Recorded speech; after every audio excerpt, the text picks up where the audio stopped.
Have you ever considered what truly beats at the core of your existence? Not just the physical organ, but the very essence of your vitality, your spirit. Many of you believe that reaching a certain age, crossing that threshold of 60 years, brings with it an inevitable decline, a destined weakening of this central engine.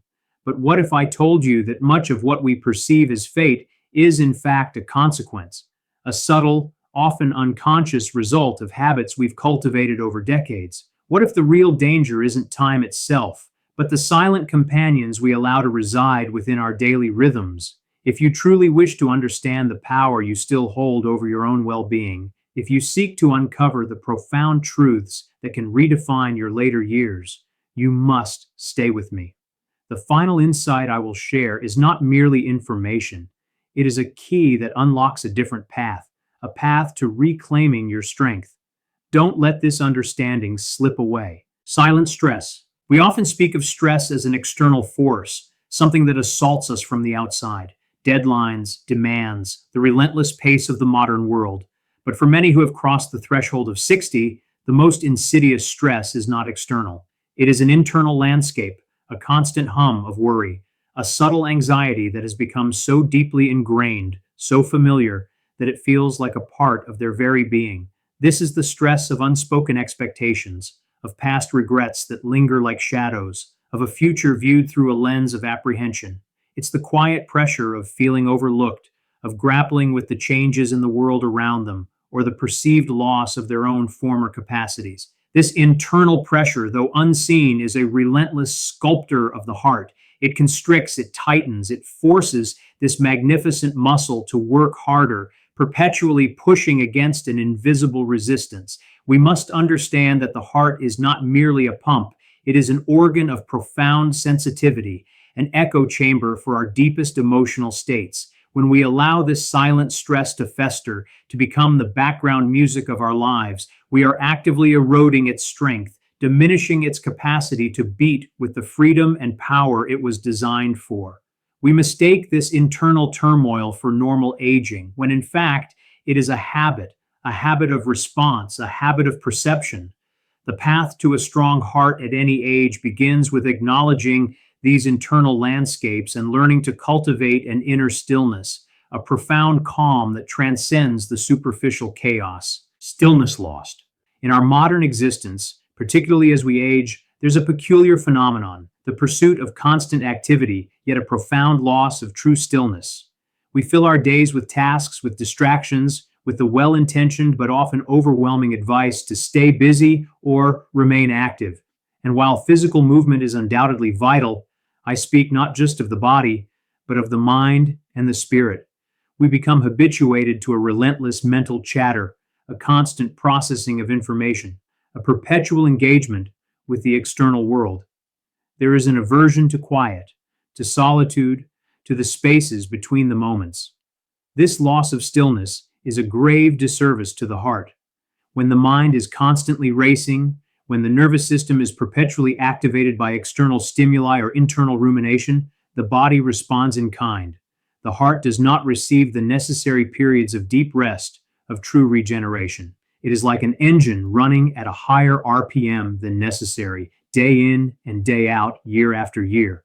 This isn't merely about taking a break, it's about cultivating a deliberate practice of being, of allowing the internal systems to settle, to find their natural rhythm. Without these periods of profound quietude, the heart's resilience wanes. It becomes fatigued, less adaptable, more susceptible to the cumulative wear and tear that modern life imposes. Reclaiming stillness is not about doing nothing. It's about doing something profoundly important for your entire being, allowing your heart to breathe, to reset, to find its enduring strength. Rhythm disrupted. Life at its essence is rhythm. The rising and setting of the sun, the ebb and flow of tides, the very pulse of our breath, all are governed by profound natural cadences. Yet many of us, especially as we advance in years, fall into habits that profoundly disrupt our natural, inherent rhythm. We eat at erratic times, often driven by convenience or fleeting desire, rather than genuine hunger or the body's digestive clock. We sleep not when the body signals its need for rest, but when circumstances allow, or when the mind finally surrenders to exhaustion. We engage in bursts of activity followed by prolonged periods of sedentary living, failing to find a harmonious balance. This fragmentation of natural rhythm sends mixed signals throughout the entire physiological system. The heart, which thrives on consistency and predictability, is constantly adapting, constantly compensating for these erratic patterns. Its delicate internal clock, which regulates everything from blood pressure to hormone release, becomes desynchronized.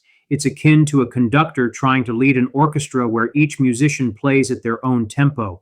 The result is disharmony, strain, and ultimately a weakening of the entire ensemble.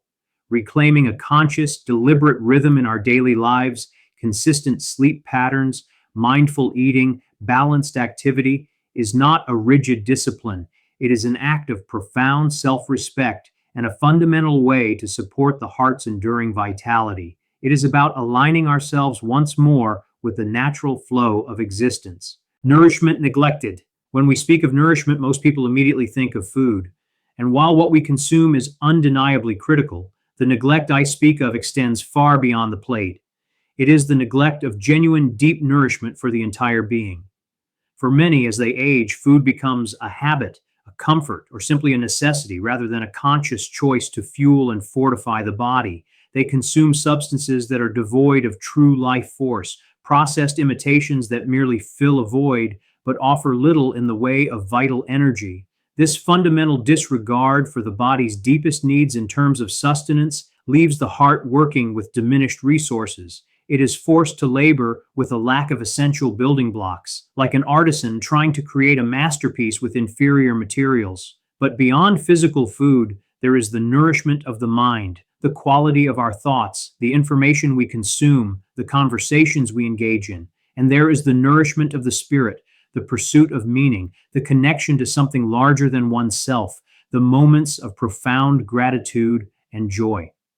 When we neglect these broader forms of nourishment, the heart, which is intimately connected to all aspects of our being, suffers. It feels the emptiness, the lack of vitality. To truly support the heart, we must cultivate a holistic approach to nourishment, understanding that every choice we make, every thought we entertain, every interaction we engage in, either strengthens or diminishes its magnificent capacity. Breath forgotten. Perhaps the most profound and often overlooked habit that damages the heart, especially as we age, is the forgetting of the breath. We breathe, of course. It is an involuntary function, a testament to the body's inherent wisdom. But how do we breathe? For many, the breath becomes shallow, confined to the upper chest, an unconscious mechanical process driven by habit and stress. We fail to engage the full capacity of our lungs, to draw breath deep into the abdomen, to truly oxygenate every cell and calm every nerve. This shallow, hurried breathing starves the heart, not just of oxygen, but of the rhythmic, gentle massage and stimulation it receives from a full diaphragmatic breath. When the breath is constricted, the entire system operates under a subtle, chronic state of oxygen deprivation and nervous tension. The heart races, blood pressure elevates, and the natural flow of vital energy is impeded. We mistakenly believe that this is simply how we breathe, rather than recognizing it as a deeply ingrained habit that can be consciously reshaped. Reclaiming the breath, learning to breathe deeply, slowly, and consciously is not merely an exercise, it is an act of profound self-mastery. It is the most immediate and powerful way to bring peace to the mind, stillness to the nervous system, and vibrant, life-giving energy directly to the heart. It is the simplest yet most profound path to restoring its natural power and resilience at any age. Inner stillness. So, what have we truly discovered here? It is not merely the passage of time that diminishes the heart after 60, it is the accumulation of these subtle, often invisible habits, the silent stress that becomes an internal landscape, the profound loss of true stillness amidst constant activity, the disruption of our natural rhythms, the neglect of holistic nourishment, and the forgetting of the conscious, full breath. These are not insurmountable obstacles. They are invitations to awaken, an invitation to reclaim ownership over our internal world, to cultivate peace, to align with the profound wisdom of our own being.